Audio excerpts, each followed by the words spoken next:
Hello everyone, welcome to Vision Craft Academy. Friends, I hope all of you are doing amazing. आप खुश होंगे, आप स्वस्थ होंगे एंड अपनी तैयारी बहुत अच्छे से कर रहे होंगे फ्रेंड्स. मैं यही आशा करती हूँ. आई होप कि आप साथ साथ में नोट मेकिंग पे ध्यान दे रहे होंगे, साथ साथ में प्रॉपर रिविजन पे ध्यान दे रहे होंगे, साथ साथ में प्रॉपर आंसर राइटिंग पे ध्यान दे रहे होंगे फ्रेंड्स. तो जैसे कि मैंने आपको बताया था कि ये 3 चीज़ें बहुत ही ज़्यादा इम्पॉर्टेंट हैं if you are following this series on Vision Craft Academy. तो फ्रेंड्स, ये जो मेहनत हम लोग कर रहे हैं मिलके, डेफिनेटली इसके रिजल्ट्स आपको मेंस के एग्ज़ाम में बिल्कुल दिखने वाले हैं. एंड जैसे कि आपको पता है, आपके प्रीलिम्स के लिए भी शॉर्ट्स की सीरीज़ इज़ गोइंग ऑन, जिसमें रोज we are solving UPSC prelims PYQs, some important ones on daily basis, which is loaded with information. तो आई होप कि आप उन शॉर्ट्स को भी इस चैनल पे टाइम टू टाइम फॉलो कर रहे होंगे, बिकॉज उन क्वेश्चन से आपको प्रीलिम्स में काफ़ी हेल्प मिलने वाली है फ्रेंड्स.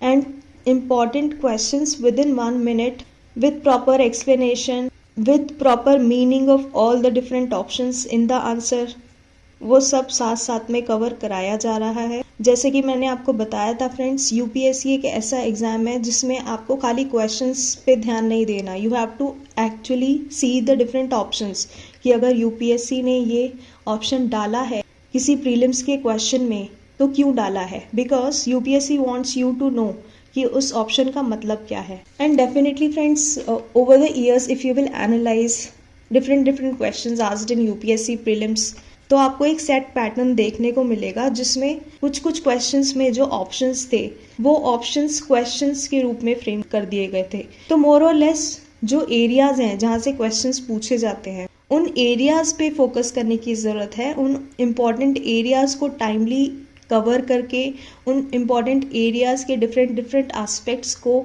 ध्यान से समझने की ज़रूरत है. एंड डेफिनेटली अगर आप इन एरियाज पे फोकस करेंगे तो आप अपने एग्ज़ाम में क्वेश्चंस को बहुत इजीली, बहुत आसानी से टैकल कर लेंगे. तो I hope you are aligned on this. इस बारे में आपको बहुत बार इस चैनल पे जानकारी भी दी गई है. तो इसीलिए फ्रेंड्स, जो भी यूपीएससी के प्रीलिम्स के क्वेश्चन शॉर्ट्स के थ्रू करवाए जा रहे हैं उसको ध्यान से करते रहिए एंड उसके एसोसिएटेड एक्सप्लेनेशन को भी बहुत ध्यान से समझते रहिए. एंड अगर आप चाहें तो उसको नोट भी कर लीजिएगा, बिकॉज डेफिनेटली वो आपके प्रीलिम्स एग्जाम में बहुत ज़्यादा काम आएगा. इनफैक्ट वो कंटेंट आपको मेंस में भी बहुत ज़्यादा हेल्प करेगा, because you can coat about various examples using those important aspects that were explained in UPSC PYQ shorts, जो डेली बेसिस पे इस चैनल पे अपलोड हो रहे हैं. तो चलिए फ्रेंड्स, इन प्रैक्टिसेस को फॉलो करते रहिए एंड अपनी प्रिपरेशन में जुटे रहिए. अपनी प्रिपरेशन को स्ट्रैटेजी के साथ अच्छे से मैनेज करिए. You will be able to reap the benefits out of this. आपकी रैंक बहुत हद तक इम्प्रूव हो जाएगी फ्रेंड्स अगर आप टाइमली प्रैक्टिस पे ध्यान देंगे, बिकॉज हम ऑलरेडी डिफरेंट इंपॉर्टेंट एरियाज़ को वीडियोज़ के थ्रू कवर कर रहे हैं for your mains exam. And हर एरिया से रिलेटेड आपके पास बहुत अच्छा सा माइक्रो डायग्राम है फ्रेंड्स, जिसके थ्रू मेन टॉपिक्स पे आप एम्फेसाइज कर सकते हैं, उसको समझ के एज इट इज़ एग्ज़ाम में रिप्रोड्यूस कर सकते हैं. बिकॉज देखिए, कंटेंट तो फ्रेंड्स हर यूपीएससी एस्पिरेंट के पास है, कंटेंट की कमी नहीं है आज के टाइम में. लेकिन आप अपनी इंटेलिजेंस का यूज़ करके उस कंटेंट को कैसे एग्ज़ाम में रिप्रेजेंट करते हैं, दैट इज़ एन आर्ट. और फ्रेंड्स, जैसे कि आप जानते हैं, having knowledge is one aspect, लेकिन उस नॉलेज को अगर आप एग्जामिनेशन में यूज़ नहीं कर पाएंगे तो डेफिनेटली उस नॉलेज को गेन करने का कोई यूज़ नहीं है फ्रेंड्स. तो इसीलिए ये जो सारे एरियाज़ हैं इन पे आपको बहुत ज़्यादा फोकस करने की ज़रूरत है. कंटेंट का प्रॉपर कवरेज डिफरेंट एस्पेक्ट्स पे एम्फसाइज करते हुए आपको विजन क्राफ्ट एकेडमी के द्वारा ऑलरेडी प्रोवाइड किया जा रहा है. लेकिन अब आपको अपनी इंटेलिजेंस का यूज़ करके इन सब एरियाज़ को प्रॉपरली नोट करते हुए, प्रॉपरली रिवाइज करते हुए आंसर राइटिंग के टाइम इस्तेमाल करना है फ्रेंड्स. और वो आपके ऊपर निर्भर करता है कि आप उसको किस तरीके से रिप्रेजेंट करते हैं इन योर एग्जामिनेशन सेंटर. तो इसीलिए इन सारे एरियाज़ पे कंटिन्यूड फोकस करिए फ्रेंड्स. एक डिसिप्लिन बनाइए, इन सारे एरियाज़ को टाइमली बेसिस पे कवर करते रहिए एंड इसके रिजल्ट्स आपको अपने एग्जामिनेशन में बिल्कुल मिलेंगे. इसका आउटपुट आपको अपने एग्जामिनेशन में बिल्कुल देखने को मिलेगा। एंड एक चीज़ और, अगर आप इस चैनल पे नए हैं तो प्रॉपर क्रोनोलॉजिकल ऑर्डर में इन लेक्चर्स को फॉलो करिए। पहले डिजिटल इंडिया वाली सीरीज़ को कवर कर लीजिए, उसके लिए थंबनेल पे प्रॉपर सीक्वेंशियल ऑर्डर मेंशन किया हुआ है, जिसके थ्रू आप उसी सीक्वेंस में अगर कॉन्सेप्ट्स को एक्सप्लोर करेंगे you will be able to understand and connect the dots of different topics in a better way. उसके बाद साइबर सिक्योरिटी की प्लेलिस्ट को स्टार्ट करिएगा, that too in chronological order. तो जब आप क्रोनोलॉजिकल ऑर्डर में डिजिटल इंडिया के बाद साइबर सिक्योरिटी को एक्सप्लोर करेंगे, डेफिनेटली आपको ये कॉन्सेप्ट्स बहुत ज़्यादा क्लियर हो जाएंगे, because there is a proper logic कि ये सीक्वेंस वीडियोस के थंबनेल में क्यों मेंशन किया हुआ है, क्योंकि हर वीडियो में जिन जिन टर्मिनोलॉजीज़ का हम यूज़ कर रहे हैं वो प्रीवियस वीडियोस में ऑलरेडी कवर्ड हैं। तो इसीलिए following this series in a chronological manner is very very important. इसके साथ साथ फ्रेंड्स, अगर आप इस वीडियो को आज देख रहे हैं, 2-3 साल बाद देख रहे हैं, 5-6 साल बाद देख रहे हैं, तो एक चीज़ ध्यान में रखिएगा कि आप without any second thought in videos को एक्सप्लोर कर सकते हैं, because basic concept will always remain the same, लेकिन जो डेटा पॉइंट्स हैं दे आर डायनेमिक एंड उनको आप न्यूज़पेपर रीडिंग के थ्रू अपडेट कर सकते हैं। तो बेसिक कॉन्सेप्ट्स बिल्कुल समझ लीजिए, आंसर्स को रिप्रेजेंट करना बिल्कुल समझ लीजिए। तो बेसिक कॉन्सेप्ट्स की अंडरस्टैंडिंग बहुत ज़्यादा इंपॉर्टेंट है, ताकि आप इस कंटेंट को एग्जाम में इसी तरीके से ब्यूटीफुली प्रेजेंट कर पाएँ, because making your copy stand out in front of the evaluator is very very important. तो अगर आप प्रॉपर माइक्रो डायग्राम्स का यूज़ करके, प्रॉपर कीवर्ड्स का यूज़ करके अपने आंसर्स को डिफाइंड वर्ड लिमिट में, डिफरेंट सेक्शंस में, introduction, body of the answer and conclusion का यूज़ करते हुए रिप्रेजेंट करेंगे, तो आपका आंसर एक होलिस्टिक आंसर लगेगा with coverage of all the important aspects related to that particular topic. तो इसी के साथ friends, without any further delay, let's get started. तो फ्रेंड्स, आज हम साइबर सिक्योरिटी के वे फॉरवर्ड की बात करने जा रहे हैं, जिसका मतलब है कि हमें साइबर सिक्योरिटी से रिलेटेड कौन कौन सी चीज़ों पे ध्यान देना है, कौन कौन से इनिशिएटिव्स, कौन कौन से डिफरेंट एक्शंस पे ध्यान देना चाहिए, जिससे कि हम ज़्यादा से ज़्यादा साइबर सुरक्षित बन सकें, जिससे कि हमारा भारत साइबर सुरक्षित भारत बन सके, जिससे कि हम अपने डेटा को थेफ्ट से प्रोटेक्ट कर सकें, डैमेज से प्रोटेक्ट कर सकें, अपने सेंसिटिव डेटा को सुरक्षित रख सकें।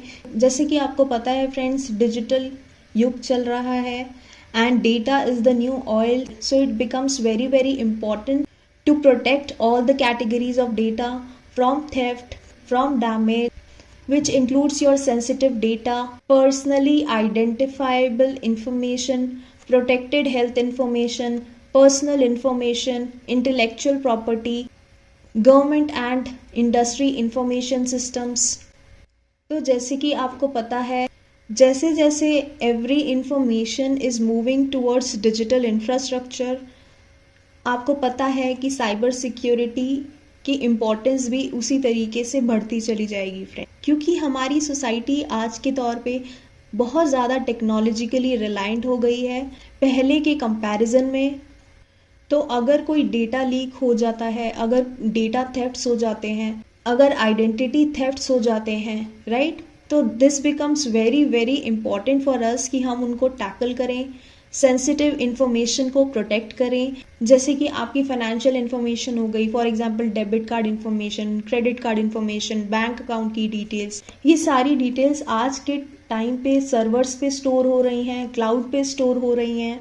छोटे से छोटा बिजनेस ले लीजिए, किसी इंडिविजुअल को ले लीजिए, या किसी लार्ज मल्टीनेशनल कंपनी को ले लीजिए, या गवर्नमेंट सेक्टर को ले लीजिए, तो everybody today is relying on their computer systems, on their PCs, on their smartphones, on their tablets। Cloud services पे डिपेंडेंसी इंक्रीज हो रही है, जिसकी वजह से क्लाउड सिक्योरिटी पे बहुत ज़्यादा ध्यान देने की ज़रूरत है। इसके अलावा आजकल के टाइम पे इतनी ज़्यादा पोटेंशियल सिक्योरिटी वल्नरेबिलिटीज़ हैं जो पहले के टाइम पे बिल्कुल एग्जिस्ट ही नहीं करती थी, बिकॉज पहले इतना ज़्यादा डिजिटल इवोल्यूशन हुआ नहीं था, इतनी ज़्यादा डिपेंडेंसी नहीं थी कि every single thing is done digitally. तो इसकी वजह से क्या हो रहा है, अलग अलग सरकारें across the world are bringing more and more attention to cyber crimes. And क्यों ध्यान दे रही हैं? Because data breach can involve financial information, it can involve personally identifiable information, it can involve trade secrets, it can involve intellectual property, etc. and so on. तो इसीलिए आज हम देखेंगे कि हमको किन किन एरियाज पे फोकस करना चाहिए to actually ensure we are cyber सुरक्षित, we are safe from different cyber threats, हमारा डेटा प्रोटेक्टेड है, हमारी इंफॉर्मेशन सेफ है, एट्सेट्रा एंड सो ऑन। तो इन सारे एरियाज़ पे हमें बहुत ज़्यादा ध्यान देने की ज़रूरत है फ्रेंड्स, और हमें किन किन चीज़ों का ध्यान रखना होगा उसी के बारे में आज के लेक्चर में हम डिस्कस करने वाले हैं। तो very first thing is time bound implementation of की रिकमेंडेशंस, जिसका मतलब है फ्रेंड्स आपको पता होगा कि इंडिया में बहुत सारी कमिटीज़ आई related to privacy, related to cyber crime, related to ensuring cyber security. बहुत अच्छे अच्छे सजेशंस दिए उन्होंने, बहुत अच्छे अच्छे गाइडलाइंस दिए, राइट, बहुत अच्छी अच्छी प्रैक्टिसेस को अडॉप्ट करने की बात की, लेकिन क्या वो रिकमेंडेशंस इम्प्लीमेंट किए जा चुके हैं? तो आंसर है नहीं। तो इसीलिए we need to focus on the time bound implementation of key recommendation. Proper time पे इन रिकमेंडेशंस को इम्प्लीमेंट करना गवर्नमेंट के द्वारा बहुत ही ज़्यादा ज़रूरी है। फॉर एग्जांपल आप राव इंद्रजीत सिंह कमेटी ले लीजिए, गुलशन राय कमेटी ले लीजिए, एट्सेट्रा एंड सो ऑन। तो इन सारी कमिटीज़ का implementation and that too time bound implementation is very very important friends, because जैसे जैसे डिजिटल इवोल्यूशन हो रहा है वैसे वैसे नए तरीके के थ्रेट्स मार्केट में इंट्रोड्यूस किए जा रहे हैं हैकर्स के द्वारा। तो अगर कोई कमिटी किसी रिकमेंडेशन को प्रोवाइड करती है, सपोज आज रिकमेंडेशंस को प्रोवाइड किया जा रहा है बट उनका इम्प्लीमेंटेशन हम टाइमली बेसिस पे नहीं कर रहे हैं, उनका इम्प्लीमेंटेशन हम कर रहे हैं 5 साल बाद या 10 साल बाद, तो उसका कोई फ़ायदा नहीं होने वाला है फ्रेंड्स, बिकॉज वो जो रिकमेंडेशन आई है वो आज की डेट में आई है, आज के डिजिटल चैलेंजेस को ध्यान में रखते हुए आई हैं। तो इसीलिए इनका टाइम बाउंड इम्प्लीमेंटेशन बहुत ज़्यादा ज़रूरी है, बिकॉज जैसे जैसे डिजिटल इवोल्यूशन हो रहा है वैसे वैसे नए थ्रेट्स आ रहे हैं मार्केट में। तो अगर आप उनको टाइमली बेसिस पे इम्प्लीमेंट नहीं करोगे तो डेफिनेटली जब भी गवर्नमेंट उनको इम्प्लीमेंट करेगी तो ज़रूरी नहीं है कि उस टाइम पे वो रिकमेंडेशंस काम आ पाए या उस समय की नीड्स को पूरा कर पाए, है ना। तो इसीलिए having proper road map with proper timelines and उन टाइमलाइंस के अकॉर्डिंग इम्प्लीमेंट करना चीज़ों को बिकम्स वेरी वेरी इंपॉर्टेंट। अब इसके बाद बात करते हैं periodic revision of domestic laws की। तो जैसे कि मैंने आपको बताया था इंफॉर्मेशन टेक्नोलॉजी एक्ट के बारे में जो 2000 में इंट्रोड्यूस किया गया था, नेशनल साइबर सिक्योरिटी पॉलिसी के बारे में जो 2013 में इंट्रोड्यूस की गई थी। तो होना क्या चाहिए ना, जैसे जैसे डिजिटल इवोल्यूशन हो रहा है, जैसे जैसे नई नई टेक्नोलॉजीज आ रही हैं मार्केट में, जैसे जैसे मार्केट के डिमांड्स चेंज हो रही हैं, उसी तरीके से इन लॉज का भी रिवीजन होता रहना चाहिए। इसी तरीके से इन लॉज में अमेंडमेंट्स होते रहने चाहिए ताकि इनको इफेक्टिव बनाया जा सके। इसीलिए इनको पीरियोडिकली रिवाइज करना, keeping in mind the changing demands of time is very very important. So we should actually update the cyber security policy. We should actually amend the IT Act to make sure it is very very effective and it is meeting the changing demands of time. So government should focus on periodic revision of domestic laws, keeping in mind the evolution is happening at a rapid speed in digital space. तो this is pretty straightforward friends, I hope you have understood this as well. तो चलिए अब बात करते हैं data security की। तो friends आपको पता होगा एक पर्सनल डेटा प्रोटेक्शन बिल है जो कि अभी ड्राफ्ट स्टेज में है, जो 2009 में इंट्रोड्यूस किया गया था सरकार के द्वारा, लेकिन अभी तक उसको इम्प्लीमेंट नहीं किया गया है। Still we have time for it to be converted into proper law, right. तो जब भी हम डेटा सिक्योरिटी की बात करते हैं तो गवर्नमेंट को क्या करना चाहिए, जैसे कि अब डेटा प्रोटेक्शन बिल है, फ्यूचर में हो सकता है कि मार्केट की डिमांड्स को ध्यान रखते हुए किसी नए बिल को इंट्रोड्यूस किया जाए। लेकिन अगर आप किसी बिल को इंट्रोड्यूस कर रहे हैं, राइट, एंड उसको इम्प्लीमेंट करने में हमें इतना ज़्यादा टाइम लग रहा है, तो दैट शुड नॉट हैपन। इसीलिए we need to ensure that कि we are expediting the finalisation and passage of these bills that are introduced time to time to focus on data security, जिससे कि हम cyber threats से, cyber attack से अपने देश को प्रोटेक्ट कर सकें, जिससे कि हम डेटा को सिक्योर कर सकें, जिससे कि हम प्राइवेसी को इम्पोर्टेंस दे सकें, है ना। तो चलिए अब बात करते हैं ऑपरेशनलाइजिंग साइबर पॉलिसी के बारे में। तो फ्रेंड्स, जैसे कि मैंने आपको बताया था, जब हम चैलेंजेस को कवर कर रहे थे साइबर सिक्योरिटी से रिलेटेड इन प्रीवियस वीडियो, तो उस टाइम पे मैंने आपको बताया था फ्रेंड्स कि साइबर पॉलिसी का ऑपरेशनलाइजेशन पे हमें फोकस करने की ज़रूरत है, राइट। तो यहाँ पे that becomes a way forward कि we should have a proper detailed plan of action, है ना। मैंने आपको बताया था कि 10 चीज़ें हम करने के बारे में सोच सकते हैं, लेकिन जब तक हम उनको एग्जीक्यूट नहीं करेंगे तब तक किसी भी पॉलिसी का कोई फ़ायदा नहीं होने वाला। इसीलिए this is a way forward, this is a suggestion कि हम क्या कर सकते हैं, we should focus on more detailed plan of action. हमें एक डिटेल्ड प्लान ऑफ एक्शन पे फोकस करने की ज़रूरत है, जिससे कि हम साइबर सिक्योरिटी पॉलिसी के एग्जीक्यूशन पे ध्यान दे सकें, जिससे कि हम साइबर सिक्योरिटी पॉलिसी को ऑपरेशनलाइज कर सके, है ना। तो a more detailed plan of action should be constructed for operation of cyber security policy 2013 in India.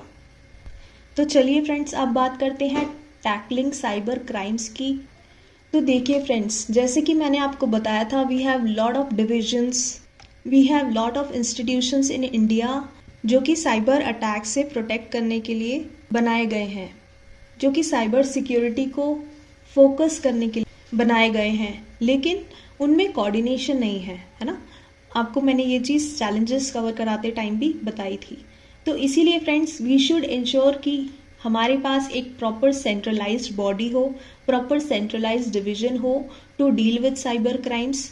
Different cyber crime cells को बनाया जाना चाहिए हर स्टेट में, डिस्ट्रिक्ट में, ब्लॉक में, and further they should be connected to this centralised system. उससे क्या होगा, हम साइबर क्राइम्स को बहुत अच्छे से, बहुत इजीली एड्रेस कर सकते हैं, because we have a proper structure in place, we have a proper hierarchy in place, right, in different blocks, in different districts, in states, then one at central level which is actually managing these cells at central level.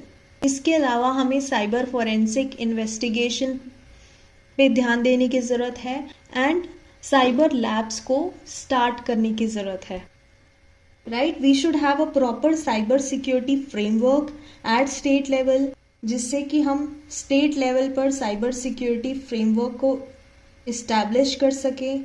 हमें state level पर भी cyber security framework को establish करने की आवश्यकता है, जिससे कि हम साइबर क्राइम से बहुत इजीली डील कर पाएंगे। अलग अलग साइबर फोरेंसिक लैब्स पे फोकस करने की ज़रूरत है, ताकि हमारे लिए साइबर फोरेंसिक इन्वेस्टिगेशन बहुत ही ज़्यादा इजी हो पाए, है ना। अलग अलग साइबर क्राइम सेल्स को इस्टेब्लिश करने की ज़रूरत है और एक प्रॉपर सिंगल सेंट्रलाइज्ड बॉडी को इस्टेब्लिश करने की ज़रूरत है, ताकि हम इन साइबर क्राइम्स रिलेटेड इश्यूज को इजीली एड्रेस कर सकें। तो single centralised body to deal with cyber crimes, then cyber crime cells should be constituted in each state, district and at block level, connected to the centralized system, cyber forensic investigation, cyber labs and cyber security framework पे focus करने की बहुत ज़्यादा ज़रूरत है। Implementing a proper cyber security framework at state level, at district level, at block level, apart from national level is very important. तो चलिए अब बात करते हैं कैपेसिटी बिल्डिंग की। तो फ्रेंड्स, जैसे कि आपको पता है, we need to focus on hiring, we need to focus on training our workforce on cyber security, ताकि हम साइबर अटैक्स से, साइबर क्राइम से, साइबर थ्रेट से अपने आप को बचा सकें। जितने ज़्यादा हमारे पास ट्रेंड प्रोफेशनल्स होंगे, उतना ज़्यादा साइबर सिक्योरिटी को इंश्योर करना हमारे लिए इजी हो जाएगा। एंड जैसे जैसे टेक्नोलॉजिकल एडवांसमेंट हो रहा है, हमें स्किल डेवलपमेंट की बहुत ज़्यादा ज़रूरत है, जिससे कि हमारे पास एक प्रॉपर वर्कफोर्स हो जो इन इवॉल्विंग साइबर सिक्योरिटी चैलेंजेस से इंडिया को सुरक्षित रख सके। So we should continue focus on the need to hire and train a cadre of cyber specialists. We should focus on capacity building of various stakeholders such as police, judicial officers, forensic scientists, as well as officials in banking sector. ठीक है, तो हमें different stake holders की capacity building पे भी ध्यान देना होगा। हमें इंश्योर करना होगा कि हमारी पुलिस, हमारे जुडिशियल ऑफिसर्स, हमारे फोरेंसिक साइंटिस्ट्स, हमारे ऑफिशियल्स जो बैंक सेक्टर में काम कर रहे हैं, and not even in banking sector, बल्कि अलग अलग सेक्टर्स में जितने भी हमारे ऑफिशियल्स काम कर रहे हैं, हमें उनको प्रॉपर साइबर सिक्योरिटी के बारे में नॉलेज प्रोवाइड करने की ज़रूरत है। हमें उनको प्रॉपर ट्रेनिंग देने की ज़रूरत है। हमें उनकी स्किल डेवलपमेंट पे बहुत ज़्यादा ध्यान देने की ज़रूरत है। हमें अपने गवर्नमेंट ऑफिशियल्स को टाइम टू टाइम अपस्किल करते रहना होगा, ताकि उनको साइबर सिक्योरिटी जैसे इम्पॉर्टेंट एरियाज़ की प्रॉपर नॉलेज हो, इमीडिएटली डिप्लॉय कर सके, एंड फ्यूचर में एग्जाम्पल अगर हमें ज़रूरत पड़ती है तो हम उनका प्रॉपर लाभ उठा सके, है ना। So we should focus on creating a national cyber registry which is a repository of highly skilled IT workforce for strategic use. अब बात करते हैं बूस्ट टू इंडिजीनियस टेक्नोलॉजी की। तो देखिए, जैसे मैंने आपको बताया था कि usage of imported products from China is a threat to our cyber security, है ना। तो हमें क्या करना चाहिए, हमें इंश्योर करना चाहिए कि we have proper indigenous manufacturing, we are providing adequate funding, जिससे कि हम रिसर्च एंड डेवलपमेंट पे कंटिन्यूसली फोकस कर सकें, एंड मेक इन इंडिया को बहुत ज़्यादा एनर्जाइज कर सकें, ताकि लोकल आईटी और इलेक्ट्रॉनिक इक्विपमेंट्स मैन्युफैक्चरिंग को प्रमोट किया जा सके। तो जब मैन्युफैक्चरिंग को प्रमोट किया जाएगा, लोकल आईटी और इलेक्ट्रॉनिक्स इक्विपमेंट्स की मैन्युफैक्चरिंग को प्रमोट किया जाएगा, तो उससे क्या होगा, धीरे धीरे import dependence will be reduced, है ना। तो India will become self reliant, और उससे फिर हम साइबर सिक्योरिटी को और ज़्यादा बेहतर तरीके से इंश्योर कर पाएंगे। We should focus on adequate funding for innovative research and development to enhance cyber security. We should energize Make in India program for boosting local information technology, electronics, equipment, manufacturing.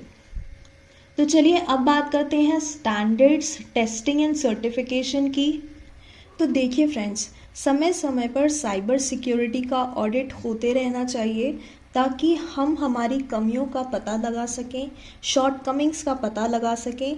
जो हमारा mechanism है monitoring का, auditing का, testing का, ये काफ़ी strong होना चाहिए फ्रेंड्स, जिससे कि we should be able to track that various policies, rules should be adhered to. Regular testing होती रहनी चाहिए to ensure there are no loopholes. तो establishing cyber security standards and frameworks is very important.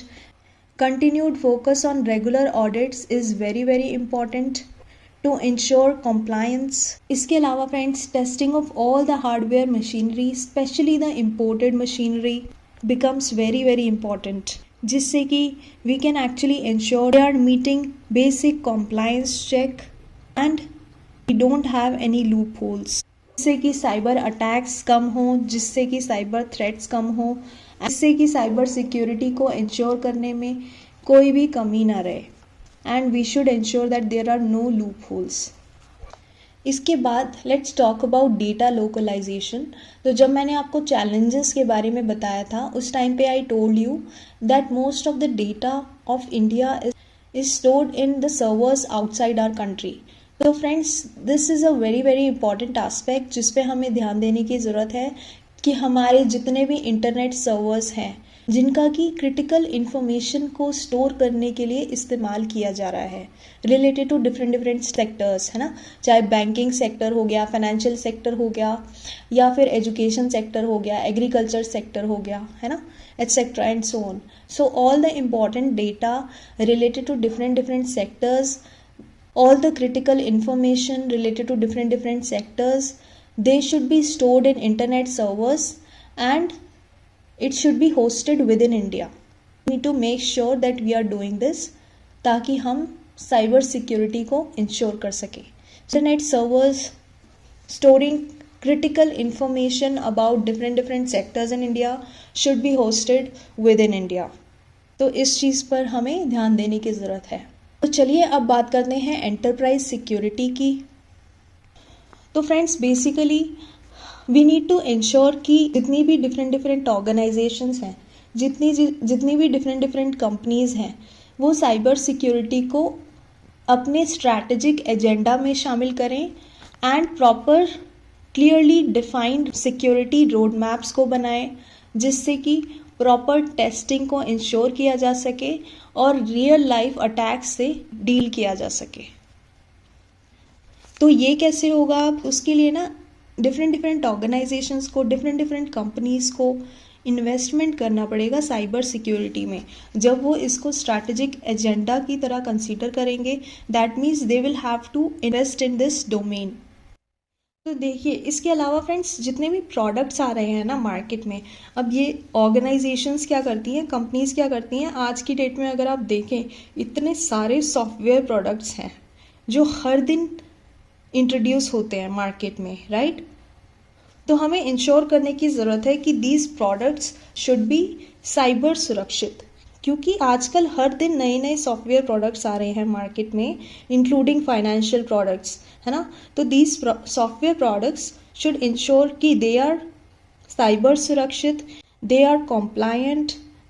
उनके software products के द्वारा, उनकी software apps जो वो मार्केट में इंट्रोड्यूस कर रहे हैं, उनके द्वारा कोई भी डेटा का मिसयूज़ नहीं होगा. This is very very important if we see data security from an organization, from a company or from a enterprise perspective, friends. तो देखिए फ्रेंड्स, एक तरीका तो इसका ये है, अब सोचने वाली बात है कि ये कंपनीज साइबर सिक्योरिटी को स्ट्रैटेजिक एजेंडा क्यों बनाएंगी, है ना, क्यों बनाएंगी? कि कंपनी का स्ट्रैटेजिक एजेंडा मोस्टली उनके प्रॉफिट से रिलेटेड है ना. तो प्रोडक्ट्स जैसे जैसे मार्केट में इंट्रोड्यूस करते हैं, जैसे जैसे उनका एडॉप्शन होता है मार्केट में, नए नए सॉफ्टवेयर प्रोडक्ट्स का यूज़ होना शुरू होता है, जनता उसको यूज़ करना शुरू करती है, वैसे वैसे कंपनीज क्या करती हैं, अपना प्रॉफिट अर्न करती हैं. उनका मेन फोकस प्रॉफिट पे होता है rather than on cyber security. तो उसके लिए ना गवर्नमेंट को क्या करना चाहिए, इंसेंटिव्स प्रोवाइड करने चाहिए. फॉर एग्जांपल, अगर गवर्नमेंट ने, जैसे सपोज टैक्स इंसेंटिव्स ही ले लीजिए, है ना. अगर सपोज गवर्नमेंट ने बोला कि we will provide tax incentives to all the organizations, to all the companies who are including cyber security as the part of their strategic agenda, and जो companies इस पे फोकस कर रही हैं, हम उनको टैक्स में थोड़ी सी रियायत देंगे. तो उससे क्या होगा, ये कंपनीज धीरे धीरे एनकरेज होंगी, है ना. Different organisations will be encouraged, different enterprises will be encouraged, है ना, and they will start including cyber security in their strategic agenda. And they will start incorporating proper cyber security compliance for the new software products that they are launching in the market, है ना. Government should provide tax incentives to make sure the information infrastructure is upgraded so that the business, the companies, the organizations can invest in cyber security domain, can invest in cyber security area, can include cyber security as part of their strategic agenda. तो I hope आपको ये अच्छे से clear हो गया होगा. Basically ना companies को एक्चुअली साइबर सिक्योरिटी एजेंडा पे फोकस करने की ज़रूरत है. Clearly defined security road maps को बिल्ड करने की ज़रूरत है. अलावा friends, they should actually run regular stress tests in stimulating real time life attacks. तो वो स्टिमुलेटेड एनवायरनमेंट में प्रॉपर रेगुलर स्ट्रेस टेस्टिंग भी कर सकते हैं अपने सॉफ्टवेयर प्रोडक्ट्स की, जिससे कि they can make sure that their software products are compliant, taking into consideration the cyber security aspect. ये अब बात करते हैं डिजिटल लिटरेसी की। तो फ्रेंड्स, मैंने आपको बताया था कि जैसे जैसे we are digitally and technologically advancing, we should continuously focus on digital literacy, है ना। वी कैन बी अवेयर, जैसे कि फॉर एग्जाम्पल आप मान लीजिए कि कोई ऐप ही डाउनलोड करते हैं, तो यू शुड नो कि आप अपनी कौन कौन सी इंफॉर्मेशन उस ऐप को दे रहे हैं। It is very very important to talk about it so that आपके सर्कल में, आपके फ्रेंड्स में, आपकी फैमिली में, है ना, members should be aware, they should be vigilant, they should be proactive about this, so that we have bare minimum understanding of what should be done and what should not be done. अब जैसे कि आप Android या Apple devices use करते हैं, तो the moment कोई update आता है आपके ऑपरेटिंग सिस्टम का, तो you should try to install that. There is a reason for that. अब लीजिए कि कोई नया वायरस इंट्रोड्यूस हुआ साइबर स्पेस में हैकर्स के द्वारा, that you might not be aware, पर गूगल को या एप्पल को इसके बारे में समझ आ गया, because they are service providers. आप एप्पल का फ़ोन यूज़ कर रहे हैं, आप एंड्रॉयड को यूज़ कर रहे हैं, एप्पल को या गूगल को समझ में आ गया कि हाँ, ये नया वायरस है जो कि मार्केट में हैकर्स के द्वारा इंट्रोड्यूस किया गया है, they are aware of this. तो इसके लिए वो क्या करेंगे, पैच रिलीज़ करेंगे, है ना। पैच रिलीज़ करते हैं वो टाइम टू टाइम। तो मान लीजिए आपका कंप्यूटर तब तक अफेक्ट नहीं हुआ है उस वायरस से, तो आपका मोबाइल लेट्स से अफेक्ट नहीं हुआ है उस वायरस से। तो अगर आप रेगुलरली अपडेट करते रहेंगे अपने ऑपरेटिंग सिस्टम को, तो आप इस तरीके से नए वायरस से बच सकते हैं। This is why friends, it's very very important कि आपके पास ये बेसिक एरियाज़ की नॉलेज हो with respect to technology, you remain updated. इसके अलावा फ्रेंड्स, आप क्या कर सकते हैं, आप प्ले स्टोर के बाहर से किसी भी ऐप को डाउनलोड ना करें, बिकॉज आपके गूगल प्ले स्टोर में या एप्पल स्टोर में वेरीफाइड ऐप्स होती हैं, है ना। तो ये वेरीफाइड ऐप्स होती हैं। इसके अलावा अगर सपोज आप कहीं से भी ऐप डाउनलोड करते हैं जो कि आपकी प्ले स्टोर में अवेलेबल नहीं है, तो there can be a possibility of threats कि आपका कोई भी डेटा आपके डिवाइस से ले लिया जाएगा and that data can be misused, that data can be transferred somewhere और द अदर। तो इसीलिए whenever you are downloading an app, make sure कि वो गूगल के प्ले स्टोर से हो या एप्पल के स्टोर से ही हो और कहीं से ना हो। तो ये छोटी छोटी चीज़ें ना फ्रेंड्स, आपको इनके बारे में अवेयरनेस होनी चाहिए। जैसे मैंने आपको बताया था पिछले, we should not save credit या debit card details in the online portals while doing online shopping, है ना। आप दोबारा से एंटर कर लीजिए, थोड़ा सा टाइम ज़्यादा लगता है, बट इन स्टेप्स से आप सेफ रहेंगे। इनफैक्ट अगर हम ऐप्स के रिस्पेक्ट में बात करें ना, you should avoid apps as much as possible, although it is very difficult to do because apps make our things easy. थोड़ा सा डिफ़िकल्ट होगा, बट अगर आप ब्राउज़र पे जाकर किसी भी एप्लीकेशन को यूज़ करेंगे तो चांसेस हैं कि आप थोड़ा कम वल्नरेबल होंगे, relatively less. It is always better to browse and search and password को सेव ना करें अपने ब्राउज़र की कुकीज़ में, हमेशा एंटर करें इंस्टेड ऑफ सेविंग दैट। इस तरीके से आप कुछ कुछ चीज़ों का ध्यान रखेंगे, कुछ कुछ इम्पॉर्टेंट स्टेप्स का ध्यान रखेंगे, तो आपको थोड़ी इनकन्वीनियंस तो होगी, but you will always be safe in the cyber space friends. तो इसीलिए जब भी डिजिटल लिटरेसी की बात होती है, then we need to create awareness among citizens to help them secure their sensitive data and prevent misuse of the information in future, है ना। तो अब बात करते हैं ग्रीवियंस रिड्रेसल मैकेनिज्म की। तो friends, we should set up a proper grievance redressal mechanism. हमारे पास प्रॉपर साइबर एपिलेट ट्रिब्यूनल्स होने चाहिए, हमारे पास प्रॉपर हेल्पलाइन होनी चाहिए कॉमन पब्लिक के यूसेज के लिए, हमारे पास एक प्रॉपर मैकेनिज्म होना चाहिए जिससे कि हम लोगों की साइबर सिक्योरिटी से रिलेटेड जितने भी इश्यूज हैं उनको हम जल्दी से जल्दी एड्रेस कर पाएँ। We should actually focus on ensuring that। तो अब हम बात करते हैं signing MOUs and international treaties की। तो friends, India should actually sign MOUs and international treaties to address cross border challenges in cyber security. तो जैसे कि मैंने आपको बताया था, every country cyber space is a part of global cyber space. अगर आपने साइबर सिक्योरिटी वाली सीरीज़ को सिक्वेंशली फॉलो किया है तो आपको इसके बारे में ऑलरेडी पता होगा। एंड अगर आपको इसके बारे में नहीं पता है तो सिक्वेंशियल ऑर्डर में पहले बाकी वीडियोस को एक्सप्लोर कर लीजिए एंड उसके बाद इस वीडियो को देखिएगा फ्रेंड्स। तो जितने भी क्रॉस बॉर्डर चैलेंजेस हैं, we should be able to address that if we sign MOUs and international treaties. आपको पता होगा Budapest convention on cyber crime के बारे में।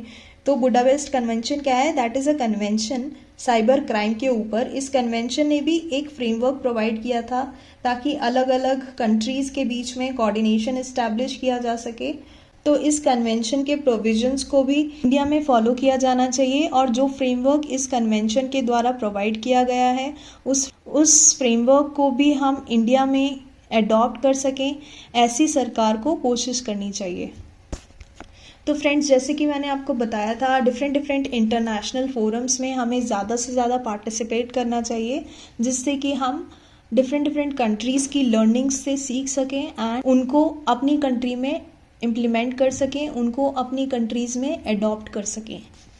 तो इस पे हमें कंटिन्यूसली फोकस करने की ज़रूरत है। अब बात करते हैं बिल्ड ऑफेंसिव साइबर कैपेबिलिटीज़ की। तो देखिए फ्रेंड्स, इसके लिए आपने साइबर डेटरेंस के बारे में सुना होगा। तो साइबर डेटरेंस क्या होता है? जैसे देखिए, न्यूक्लियर डेटरेंस का कॉन्सेप्ट होता है ना कि आपके पास न्यूक्लियर वेपन है तो एक डर पैदा हो जाता है, एक डर पैदा करना, जिससे बाकी कंट्रीज़ में स्पेशली जो हमारे प्रति पॉजिटिव सोच नहीं रखते, जो हमारे नुकसान के बारे में सोचते हैं, हमको अपना एनिमीज समझते हैं, डर पैदा करना कि वो आपके ऊपर किसी प्रकार का अटैक ना कर सकें। अगर ऐसा होता है तो इंडिया भी अपने न्यूक्लियर वेपन्स का इस्तेमाल करेगा आपके ऊपर, आपको ये पता होना चाहिए। उसी प्रकार से साइबर डेटरेंस का भी यही कॉन्सेप्ट है फ्रेंड्स। जैसे कि फॉर एग्जांपल, अगर पाकिस्तान अपने हैकर्स को सपोर्ट करता है कि आप इंडिया के क्रिटिकल इंफॉर्मेशन इंफ्रास्ट्रक्चर को नुकसान पहुंचाओ, तो इंडिया भी उसको जवाब देगा, पाकिस्तान को दुगनी स्ट्रेंथ के साथ पाकिस्तान के क्रिटिकल इंफॉर्मेशन इंफ्रास्ट्रक्चर को नुकसान पहुंचाएगा। अगर इस प्रकार का डर हम पाकिस्तान के मन में पैदा कर सकते हैं तो पाकिस्तान क्या करेगा? वो अपने हैकर्स को सपोर्ट करना बंद कर देगा। तो friends, this is called cyber deterrence, मतलब कि डर पैदा करना ताकि अटैक को प्रिवेंट किया जा सके। इसीलिए friends, we should have systems to intrude, intercept and exploit digital networks. It serves as a function of strategic cyber deterrence. तो आई होप आपको ये समझ में आ गया होगा। तो next is establishing cyber insurance framework, मतलब कि अगर साइबर अटैक की वजह से कोई नुकसान होता है तो उसके लिए इंश्योरेंस भी होना चाहिए। This kind of framework should be established, जिससे कि साइबर अटैक के इम्पैक्ट को रिड्यूस किया जा सके। अगर हमारे पास प्रॉपर इंश्योरेंस होगा तो एक तरीके say that will be a support, right? तो we should focus on establishing proper cyber insurance framework in India to focus on cyber security. So next is leverage technological advancements in cyber security space. तो जैसे कि आपको पता है, there are new technologies due to which digital space is evolving on continued basis. हमें क्या करना चाहिए? इन टेक्नोलॉजीज का साइबर सिक्योरिटी डोमेन के लिए यूज़ करना चाहिए, है ना? We should focus on use of artificial intelligence, big data analysis, blockchain, so that we can predict and identify cyber attacks, है ना? एडवांस टेक्नोलॉजीज़ की मदद से इन मैकेनिज़म्स को अपनाकर हमें यूज़ करना चाहिए, जिससे कि साइबर अटैक्स को रोका जा सके और साइबर अटैक्स को प्रिवेंट किया जा सके। So next is grading and certification for software products. तो फ्रेंड्स, जैसे कि आपको पता है, as per data protection, as per privacy, हमें एक नेशनल लेवल पे प्रॉपर ग्रेडिंग मैकेनिज्म को, प्रॉपर सर्टिफिकेशन मैकेनिज्म को इस्टेब्लिश करना चाहिए फॉर दी सॉफ्टवेयर प्रोडक्ट्स। उससे क्या होगा, आपको पता है कि अगर हमारे पास किसी भी चीज़ का सर्टिफिकेशन होता है तो इट बिल्ड्स ट्रस्ट, है ना। तो हम क्या कर सकते हैं, इससे ऑर्गेनाइजेशंस को एम्पावर कर सकते हैं so that more and more software products are certified at national level. There can be a proper grading system like ABC। तो जितना ज़्यादा साइबर कॉम्प्लायंट होगा कोई भी सॉफ्टवेयर प्रोडक्ट, उसके अकॉर्डिंग उसको एसोसिएटेड ग्रेडिंग सरकार के द्वारा प्रोवाइड की जाएगी। तो इससे क्या होगा, जितने भी नए नए सॉफ्टवेयर प्रोडक्ट्स मार्केट में ऑर्गेनाइजेशंस, एंटरप्राइजेस के थ्रू इंट्रोड्यूस किए जाएंगे, उनको हम सर्टिफाई करते रहेंगे एंड उससे we can also ensure that those products are basically meeting different cyber security related compliance aspects. तो हमें प्रॉपर ग्रेडिंग और सर्टिफिकेशन मैकेनिज्म्स को इस्टेब्लिश करने की ज़रूरत है for software products. So I hope अब आपको इस बारे में भी अच्छे से क्लैरिटी मिल गई होगी। तो फ्रेंड्स, साइबर सिक्योरिटी ऐसा नहीं है कि सिर्फ गवर्नमेंट का चैलेंज है। It is a problem for us as an individual, as a society, as an organisation, as an enterprise. Government के लिए तो है ही, इसीलिए we should focus on all these different aspects to ensure cyber सुरक्षित Bharat, to ensure that we are meeting the challenges of digital technological advancements, to ensure that we are compliant in terms of cyber security mechanism, to ensure that we are ahead of other countries with respect to cyber security. तो हमें proper cyber security framework की ज़रूरत है and अगर हम इन सारे areas पे ध्यान देंगे तो डेफिनेटली भारत को एक साइबर सुरक्षित भारत बना पाएंगे। I hope all these pointers are clear to you. If you have any questions, you can post in the comment section or reach out to us through this email ID. तो मिलते हैं next lecture में, तब तक के लिए thank you, take care and God bless you.